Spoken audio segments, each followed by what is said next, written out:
You can't take my baby. Zack, please, don't do this.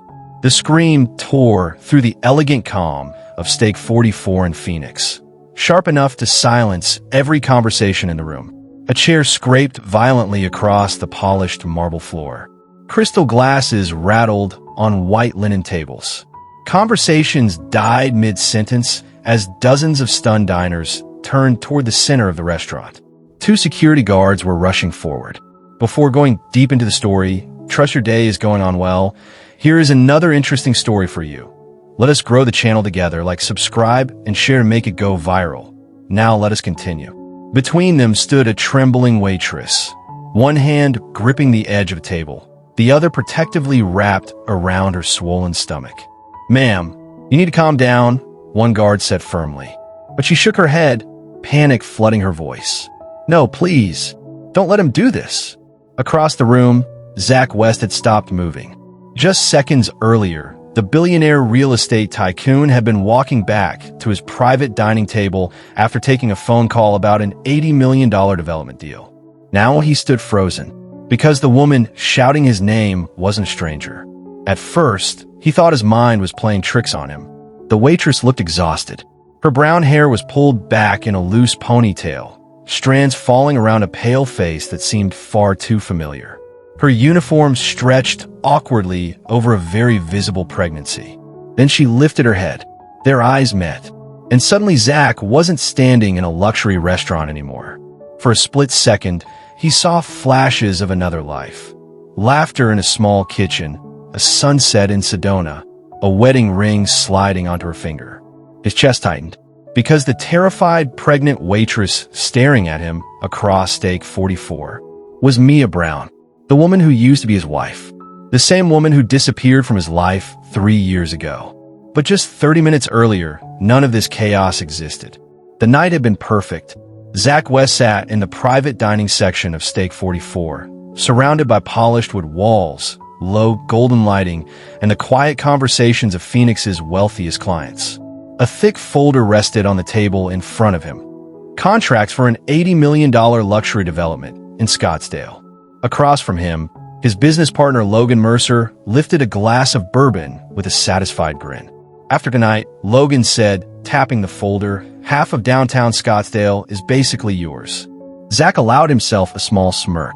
At 36, he had already built one of the most powerful real estate empires in Arizona. His company owned luxury towers, shopping districts, and resorts across the Southwest. His Paradise Valley mansion overlooked Camelback Mountain, a reminder of just how far he climbed. But people who worked with Zack said the same thing. The man didn't feel much anymore. That change had started 3 years ago, the day Mia Brown left him. No warning, no argument, just a short letter on the kitchen counter saying she had fallen in love with someone else, a man living somewhere in Europe. That was the day Zack West stopped believing in love and started building walls instead of homes. Then the waitress approached their table. "Good evening, gentlemen. Can I start you with?" Her voice stopped. The tray in her hands began to shake. And slowly, Zack looked up. "Mia," the tray slipped. Plates exploded across the marble floor. For anyone who has ever watched someone they loved walk away without explanation, moments like this feel like time suddenly stopping.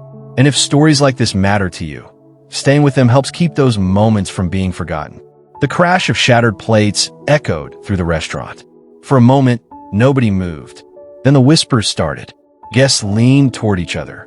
A few people subtly lifted their phones, pretending to check messages while their cameras pointed toward the scene unfolding in the middle of Steak 44. Zack slowly stood. "Mia," he said, disbelief hardening into anger. "You've got to be kidding me." She looked pale, almost fragile beneath the soft restaurant lighting. One hand rested protectively over her swollen stomach. "Zack, please," she whispered. "Not here." But the words only seemed to fuel something colder inside him. "So this is what you became?" he said, gesturing at her waitress uniform. "After disappearing for 3 years?" More whispers spread through the dining room. "And now you're serving tables?" Zack continued, his voice sharp. His eyes dropped to her stomach. While pregnant, Mia's face burned with humiliation. "That's none of your business," she said quietly. Zack stepped closer. How far along are you? She hesitated. 7 months. The number hit him instantly. 7 months. His mind raced backward.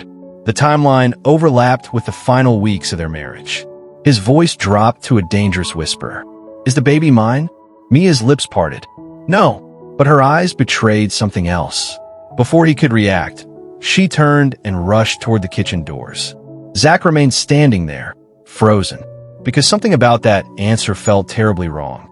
The lights of Phoenix stretched across the desert below Zack West's Paradise Valley mansion, glowing softly beneath the dark silhouette of Camelback Mountain. But sleep never came. Zack stood by the massive glass windows of his bedroom, replaying the night at Stake 44 over and over again. Mia's face wouldn't leave his mind. Memories surfaced like ghosts he thought he had buried. Mia laughing in their tiny kitchen the first year they were married. The warm desert wind during their wedding in Sedona, her white dress glowing in the sunset. And then the letter. Just one page. A cold goodbye, explaining she had fallen in love with someone else, a man somewhere in Europe. That letter had shattered everything. But tonight, new images kept pushing those memories aside. Mia's exhausted eyes, the fear in her voice, the way her hands instinctively protected her stomach. None of it felt like betrayal. By morning, Zack made a decision. He called his assistant. Tara, I need a full background check on someone. Hours later, the results arrived, and they made his chest tighten. Mia had never moved to Europe. She had stayed in Phoenix the entire time, working low-paying jobs across the city. Then came the biggest shock.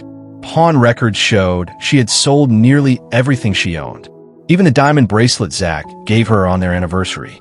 But one question remained. Where had all that money gone? Zack didn't wait long.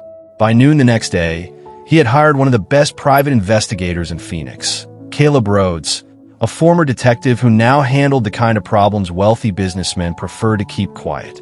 2 days later, Caleb sat across from Zack in his office, sliding a thick file onto the desk. You were right to look into this, Caleb said. Zack opened the file.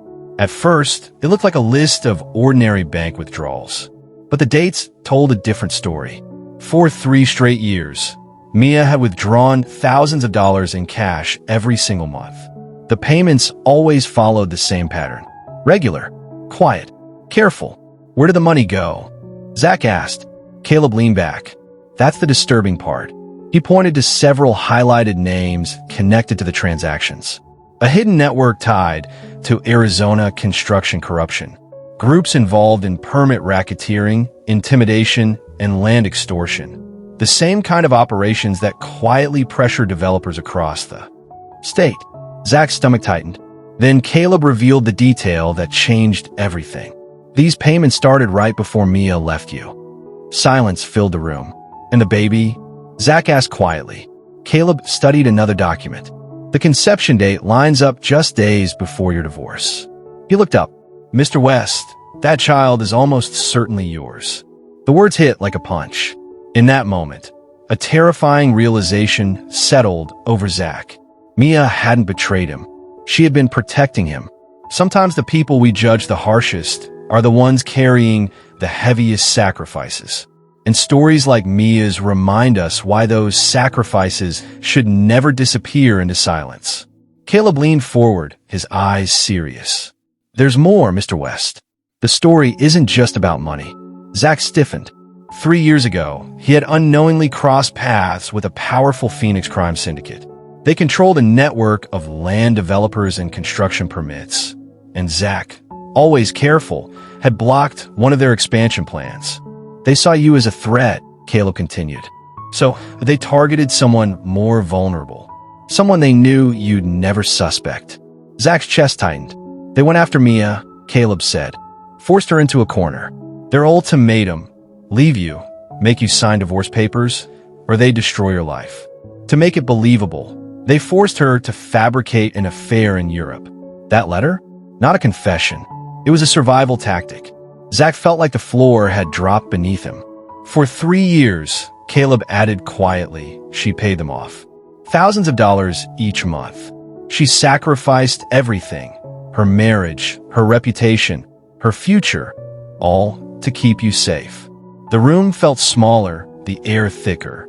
Zack's mind raced, guilt colliding with disbelief. And then his phone rang. It was Phoenix Memorial Hospital. A chill ran down his spine. Something urgent, something life-changing was waiting on the other end. Zack barely heard the nurse's words over the roar in his chest. "Mr. West, your ex-wife, Mia Brown, she collapsed at work. Severe preeclampsia. We're preparing for an emergency C-section." The world narrowed. He grabbed his keys and ran, the lights of Phoenix blurring past as his car tore through the streets. Every stoplight felt like a lifetime. Every second weighed like an hour. When he arrived at Phoenix Memorial Hospital, he barely noticed the polished floors, the antiseptic smell, or the hospital staff rushing past. All he saw were the surgical lights and the doctors moving frantically down the hallway. Hours crawled by in endless silence and tension. Zack stood frozen outside the operating room, fists clenched, heart hammering. Time stretched until it became unbearable. Finally, a doctor emerged, wiping sweat from his brow. "The baby survived," he said. "A boy, premature, but stable in the NICU." Relief almost broke Zack's knees, but it was fleeting. "And Mia?" he asked, his voice tight.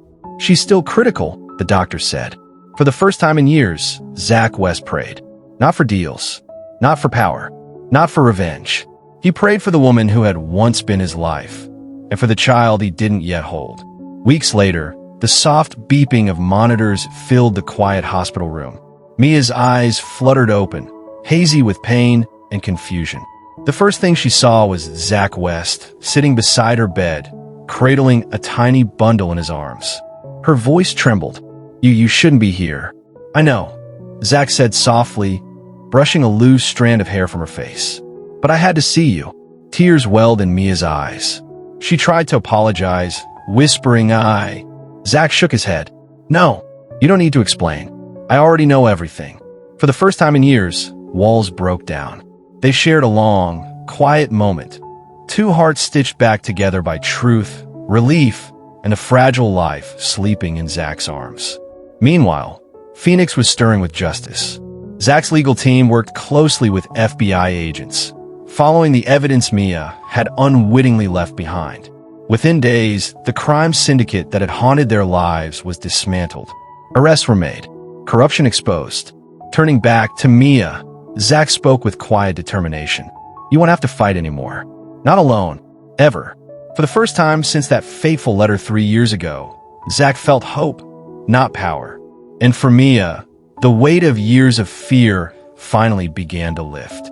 6 months later, Stake 44 was alive with energy, but something had changed.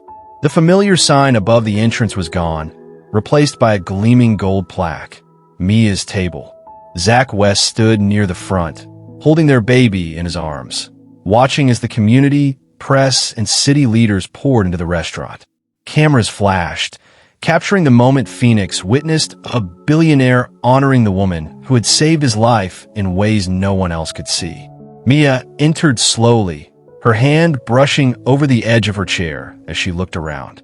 Every table, every corner, every light felt different. She realized the entire place had been transformed, not just physically, but symbolically. This was her strength immortalized, her courage made visible. The humiliation she had endured here months ago had been rewritten as a celebration of her sacrifice. Zack approached her quietly, the baby cooing softly in his arms. "You protected me for 3 years," he whispered, voice thick with emotion. "Now it's my turn." Mia's eyes filled with tears. For the first time in a long while, she felt seen, safe, and cherished, not just by the man she loved, but by the world that had once judged her so harshly. They stood together, a family reborn, the city buzzing around them. But in that moment, nothing existed but their son, each other, and the quiet triumph of love and loyalty. Stories like Mia's remind us that the strongest love is often the quiet kind, the kind that sacrifices everything without asking for credit. And when we remember them, those sacrifices never fade. Thank you for staying to the end. Support the channel. Like, subscribe, and share to your loved ones. Thank you.